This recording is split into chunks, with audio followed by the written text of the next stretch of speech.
Never realized my heart could beat so fast. Thank you, Mark, for the opportunity to answer that question. Why do I love this church?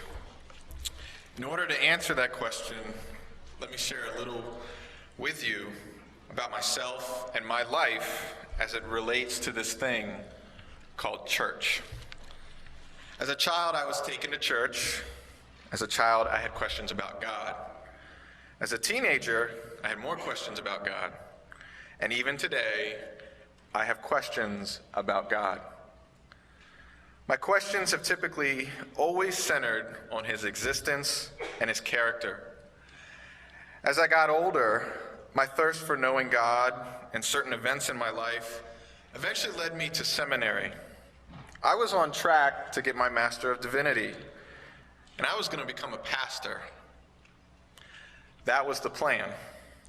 I was ready to walk away from my dream of becoming an architect and pursue ministry. But not only was I earning a degree to become a pastor, I was getting practical experience. At my former church, I was getting involved in everything possible. I said yes to everything. At one point, I was the Awana commander, Awana games director, a deacon, discipleship director, the moderator for meetings, chairman of the pastoral search committee, member of the church council, the constitution committee, the evangelism committee, the nominating committee, and I even ran the soundboard sometimes. Then I lost my job, and conflicts grew at my church.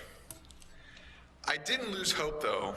However, my hope was that God was about to affirm my work for him by blessing me with a full-time ministry position. During that time without a job, many of my conversations with God went a little something like this. Hey God, this wasn't the plan. This wasn't what I signed up for. I'm putting a lot of work in here. I'm taking a lot of classes. I'm showing you how much I love you. Don't you see how much I'm doing in seminary and at the church? Now is the time for you to bless me. Haven't I done enough to earn your love? You owe me. However, the full-time ministry job never came, and I ended up being out of work for a year.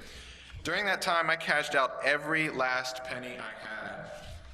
My 401k was gone, and all my savings went to pay for the birth of my third child. I felt lost and alone. Through God's provision, I eventually started a new job. My family and I moved here to Bowie, and 2 years ago, we started attending here at Grace. We sat on the back row. No, I tried my best to make sure I sat on that back row. I didn't want to do anything. Being part of a church had brought me great joy, but it had also brought me great heartache. So when I first came here, my love for the church was in a very fragile state. I wasn't going to give up on God, but I surely was questioning why God made the church.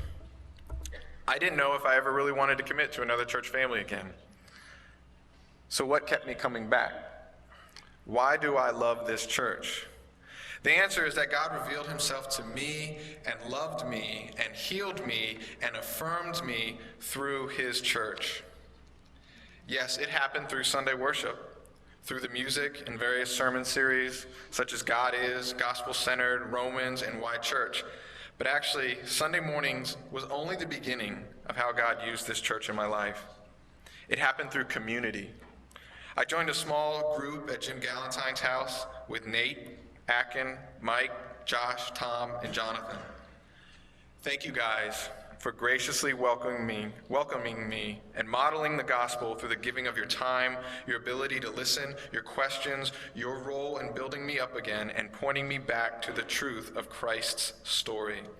And now that community continues through Fight Club, where the story of my life comes together with the stories of other men as we journey together with God in this thing we call life, encouraging each other to trust our Savior. It has happened through service. Since joining here at Grace, I've had the opportunity to teach my peers and work in the children's ministry. Having to teach others truly has helped me walk closer to God as I wrestle with his word and the need to communicate it to others clearly. Lastly, it has come through discipleship. The time that I have spent with Brady as he has led me and others on Tuesday nights in Two Squared has provided the individual help I needed to learn how to walk with God again. Let me share with you a portion of one of the lessons on discipleship and walking with God. To follow God is to go through dark and dangerous places.